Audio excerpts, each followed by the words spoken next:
Story: Midnight's Reckoning.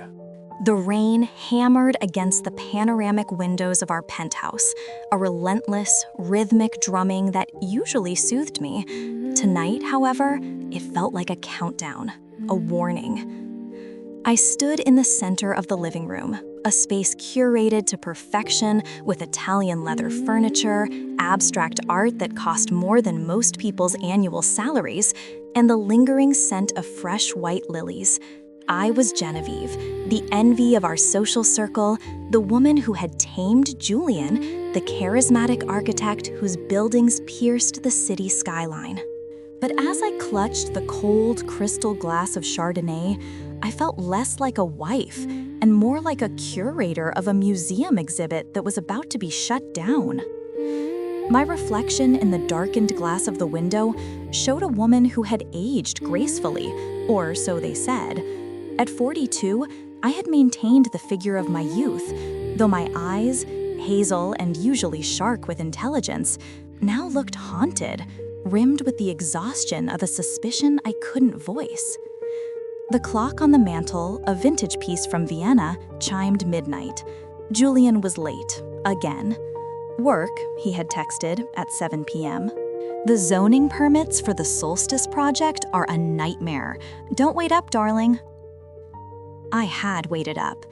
I always waited up. But tonight was different. Tonight, I wasn't just waiting for my husband. I was waiting for the lie to walk through the door. Earlier that afternoon, I had stopped by the dry cleaners to pick up his lucky charcoal suit, the one he wore to big meetings, the one he had worn yesterday when he allegedly spent 12 hours at the office.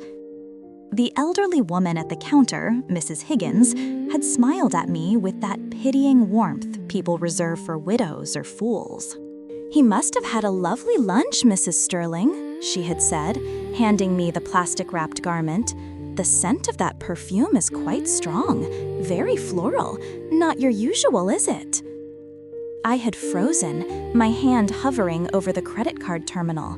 I wear Santal 33, a woody unisex fragrance. I have worn it for a decade. I pressed the suit to my face in the car. It didn't smell like sandalwood. It smelled of tuberose and aggressive vanilla. It smelled like desperation and youth. And worse, I recognized it. The sound of the elevator dinging in the private foyer snapped me out of my trance. I took a sip of wine, fortifying myself, and sat down on the velvet armchair, angling my body away from the light. I wanted to see his face before he saw mine. The heavy oak door swung open, and Julian stepped inside. He looked impeccable, as always, even exhausted, with his tie loosened and his silver-streaked hair slightly mussed. He was devastatingly handsome. He carried the energy of the city on his shoulders, vibrant, chaotic, powerful. "Genevieve?" He sounded surprised to see me. He dropped his briefcase with a heavy thud and sighed, rubbing his temples. "I thought you'd be asleep hours ago. It's been absolute hell." "Hello, Julian," I said, my voice steady, betraying none of the tremors in my hands. "The permits?" "The permits, the contractors, the city council," he listed, walking toward the bar to pour himself a drink. He didn't look at me. He poured a double scotch, his back turned. "Sometimes I think this project will be the death of me." "Or the death of us," I whispered, almost inaudibly. He froze, the decanter hovering over the glass. "What was that?" "I said, you must be exhausted," I corrected, raising my voice slightly. "Come sit, tell me about it." He turned then, flashing that practiced, charming smile that had won him contracts and, 20 years ago, my heart. He walked over and kissed my forehead. I held my breath. There it was, faint, masked by the scotch and the rain, but undeniable. Tuberose. "You're too good to me, Viv," he murmured, collapsing onto the sofa opposite me. "Honestly, I don't deserve you." "No," I agreed, swirling my wine. "You don't." He laughed, thinking it was banter. "So, how was your day? Did you meet with the gallery committee? I did, I lied. I hadn't been to the gallery. I had spent the day staring at a bank statement I shouldn't have seen, wondering why $10,000 had been withdrawn in cash 3 times this month. But something strange happened. I ran into Seraphina.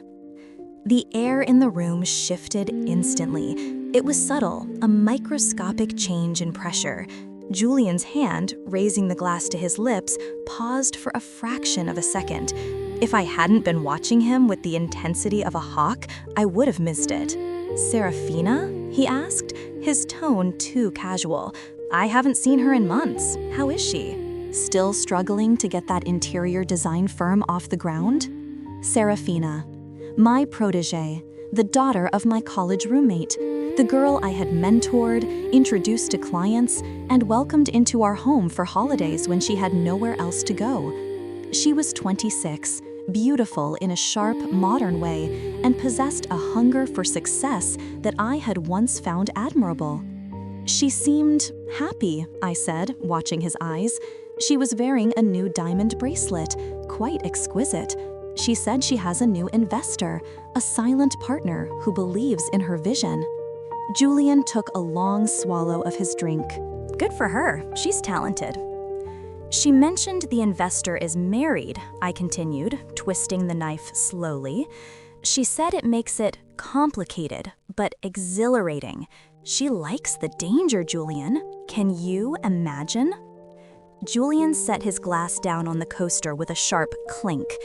"Genevieve, why are we talking about Seraphina at midnight? I'm exhausted." "Because," I said, leaning forward, "she was wearing that perfume. The one you said gave you a headache when I tried it 5 years ago. Fracas tuberose." He looked at me then, really looked at me. His eyes narrowed, calculating. He was an architect. He knew about structure, about load-bearing walls, and he was checking to see if the foundation of his lie was cracking. "Are you implying something?" His voice dropped an octave, becoming cold. This was his defense mechanism, offense. "Because if you are, just say it. Don't play games, Viv. I'm too tired for your riddles." "I found the receipt, Julian," I bluffed. I hadn't found a receipt. I had found the withdrawals. But I knew him. He was arrogant. He kept trophies. "What receipt?" "For the bracelet, Cartier, the love collection." Silence stretched between us, thick and suffocating. The rain lashed harder against the glass. "You went through my pockets?" he accused, his face flushing with righteous indignation. "I work 18 hours a day to provide this life for us, to keep you in this penthouse, and you repay me by digging through my things like a jealous schoolgirl?" "I didn't go through your pockets," I said calmly, though my heart was hammering against my ribs like a trapped bird. "You left it on the dresser." Another lie. I was fishing, and he was biting. "That bracelet," he stammered, trying to pivot, It was a surprise. For you, for our anniversary next month." "Our anniversary is in 3 months, Julian, and you know I don't wear rose gold. Seraphina does." He stood up abruptly, pacing the room. "This is insane. You're projecting. You've been cooped up in this apartment too long. You need a vacation. You're imagining things." "Am I imagining the smell of her on your suit?" I asked, my voice rising for the first time. "Am I imagining the cash withdrawals? $30,000, Julian, in 1 month? Is that for permits? Do city councilmen take cash bribes in unmarked envelopes now?" He stopped pacing and turned to me, his face twisting into a sneer I didn't recognize. The mask had slipped. The charming architect was gone. The narcissist remained. "You want the truth?" he spat. "Fine, yes, I'm helping her. She's young, she's brilliant, and she's stuck in a rut. Unlike you, Genevieve, she has passion. She has a future. You're content to just exist, to arrange flowers and attend charity luncheons. I need stimulation. I need someone who understands the fire." The words hit me like physical blows. I had given up my career as an art appraiser to support him when he started his firm. I had used my inheritance to bail him out of his first bankruptcy. I had built the social network that got him his biggest clients. I gave you everything, I whispered. And now you're boring, he said cruelly. But don't worry, I wasn't going to leave you. It's just a diversion, a way to feel alive. Seraphina knows her place. She knows I'm never leaving this. He gestured around the opulent room. Her place? I laughed, a dry, humorless sound. You think she's content being a mistress? You think the girl I taught to negotiate contracts is going to settle for scraps? She loves me, he said arrogantly. She loves your wallet, Julian, and your influence. I'm going to bed, he announced, dismissing me as if I were a servant. We'll talk about this in the morning when you've calmed down. And Genevieve, don't do anything stupid. You like this life. You like the name Mrs. Sterling. Don't throw it away over a momentary lapse in judgment. He walked past me, the scent of tuberose trailing behind him like a ghost. I sat there for a long time after the bedroom door clicked shut. I listened to the rain. I listened to the silence of the apartment that suddenly felt like a cage. He thought I was weak. He thought I was trapped by the luxury he provided, forgetting entirely that the down payment on this penthouse came from my trust fund, not his salary. He thought he could gaslight me into accepting a diversion. I looked at my reflection again. The haunted look was gone. In its place was something cold, hard, and very, very sharp. You want fire, Julian? I whispered to the empty room. I'll show you fire. The next 2 weeks were a masterclass in acting. I played the part of the wounded but accepting wife. I cooked his favorite meals. I stopped asking questions. I even apologized for overreacting, watching his ego inflate like a balloon. I knew you'd understand, Viv, he said over breakfast one morning, buttering his toast with a sickening smugness. It's just a phase. It means nothing. Meanwhile, I was busy. I reached out to Nathaniel, my father's old lawyer, a shark in a silk suit. We met in a small, dimly lit cafe on the outskirts of the city, far from the prying eyes of our social circle. It's worse than you think, Genevieve, Nathaniel said, sliding a thick folder across the table. He's not just spending cash, he's leveraging the assets. He took out a second mortgage on the Hamptons house last week, forged your signature. My blood ran cold. He what? And the silent partnership with Seraphina's firm, it's a shell. He's funneling money from his company accounts into hers. It's embezzlement, Genevieve. If the board finds out, he's going to prison.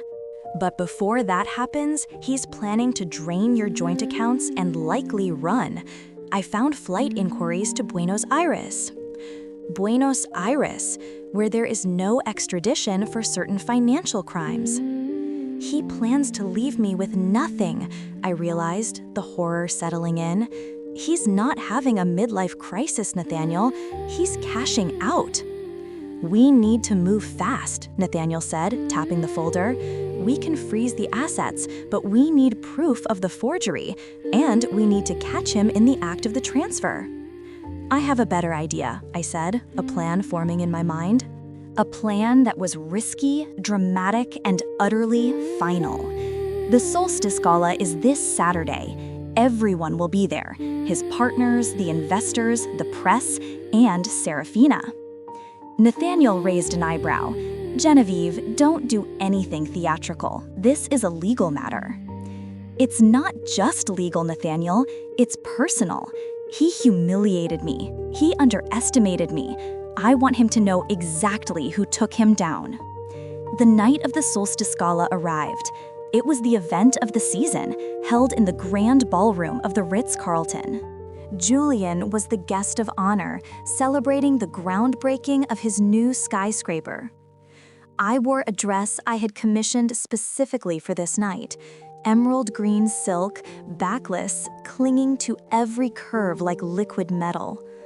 I wore the sapphire necklace my grandmother left me, the one Julian had tried to convince me to sell last year for investment capital. Julian looked dashing in his tuxedo, playing the part of the devoted husband, his hand resting possessively on the small of my back as we greeted guests. "You look stunning, darling," he whispered in my ear. "See, we're a power couple. Unstoppable." "Unstoppable," I echoed, smiling. Then she arrived, Seraphina. She walked in wearing a dress that was a shade of red so bright it was almost vulgar. It was a statement. Look at me. She caught Julian's eye from across the room and gave a small, secretive smile. On her wrist, the Cartier bracelet glittered under the chandeliers. I watched them, the subtle glances, the way they gravitated toward each other like magnets. It was sickening, but I forced myself to watch. I needed the anger. I needed it to burn away any lingering hesitation. During the dinner, I sat next to Julian. On his other side was Mr. Sterling, no relation, the chairman of the board for Julian's firm, a stern, no-nonsense man named Arthur. "Genevieve," Arthur said, cutting into his steak, "Julian tells me you're planning a trip to South America, a second honeymoon?" I put down my fork. "South America? I wasn't aware of that." Julian laughed nervously. "It was supposed to be a surprise, Arthur. Way to ruin the suspense." He squeezed my knee under the table, hard, a warning. "Oh, I love surprises," I said, turning to Julian with a dazzling smile. "Like the surprise about the Hamptons house?" Julian choked on his wine. "What? Or the surprise about the interior design firm?" I continued, my voice loud enough to carry over the music. "Seraphina's firm?" At the mention of her name, Seraphina, who was seated at the adjacent table, turned around. The room seemed to grow quieter. "Genevieve, you've had too much to drink," Julian hissed, his grip on my knee becoming painful. "Stop this." I stood up. The sound of my chair scraping against the floor was like a gunshot. The conversation in the ballroom died down. 300 eyes turned to me. "I'd like to make a toast," I announced, raising my glass. "Genevieve, sit down," Julian commanded, his face losing all color. "To my husband," I said, my voice clear and ringing. "The visionary, the architect, the man who builds structures that touch the sky." People smiled. Some raised their glasses. "And," I continued, "to his dedication. He is so dedicated to his work that he has personally financed a startup for our dear friend Seraphina." I gestured to her. She looked like a deer in headlights. "Using funds from the Solstice Project accounts." A gasp rippled through the room. Arthur dropped his fork. "Genevieve!" Julian stood up, grabbing my arm. "She's drunk. She's hysterical." "Am I?" I reached into my clutch and pulled out a folded document. "This is the bank transfer record, Julian, dated yesterday, $200,000 to Seraphina Interiors. And this," I pulled out another paper, "is the affidavit from the notary confirming you forged my signature on the mortgage documents for our home to cover the missing funds." I tossed the papers onto the table in front of Arthur. "Arthur, I believe you might want to look at those before you break ground on Monday," I said sweetly. The silence in the room was absolute. It was a vacuum, sucking the air out of Julian's lungs. He looked from the papers to Arthur, whose face had turned a terrifying shade of purple, and then to me. "You," Julian whispered, his voice trembling with rage and disbelief, "you ruined me." "No, Julian," I said, leaning in close so only he could hear. "You ruined yourself. I just turned on the lights." I looked at Seraphina. She was weeping, trying to hide her face, realizing that her investor was about to be indicted and her reputation was incinerated. "Enjoy the bracelet, Seraphina," I called out to her. "It was bought with stolen money. The police will probably want it as evidence." I turned back to Julian. He looked small, the giant of industry, the man who made me feel invisible for years, was shrinking before my eyes. "I'm leaving you, Julian," I said. "My lawyer has already filed the papers. And since you violated the fidelity clause in our prenup, the one you insisted on, I get the penthouse. I get the art, and I get whatever is left of your dignity." I dropped my napkin on the table. Happy anniversary. I walked out of the ballroom. I didn't look back.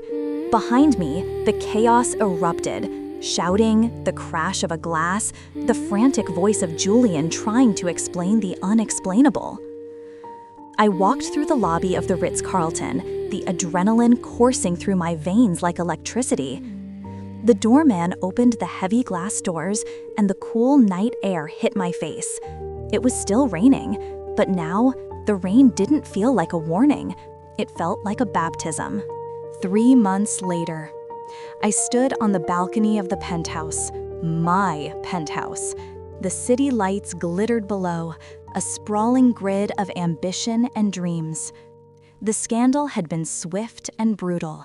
Julian was currently out on bail, awaiting trial for embezzlement and fraud. His reputation was in tatters. No firm would hire him. He was living in a small studio apartment in Queens, a far cry from the skyline he used to dominate. Seraphina had moved back to her parents' house in Ohio. She had tried to call me once, begging for forgiveness, claiming he had manipulated her. Perhaps he had. But she was an adult. She made her choice when she smiled at me across my own dinner table while sleeping with my husband. I blocked the number. I took a sip of tea, jasmine, hot and soothing. The apartment was quiet, but it wasn't the lonely silence of before. It was a peaceful silence. I had redecorated. The cold, masculine leather furniture was gone, replaced by soft velvets and warm colors. I had started painting again, turning the second bedroom into a studio. The phone rang. It was Nathaniel. "Good news, Genevieve," his voice chirped. The judge granted the asset freeze on his offshore accounts. We recovered almost everything he tried to hide. You're in the clear. "Thank you, Nathaniel," I said, feeling a weight lift off my shoulders that I hadn't realized was still there. "And," he added, "Julian's lawyer called. He wants to know if you'd consider a settlement meeting.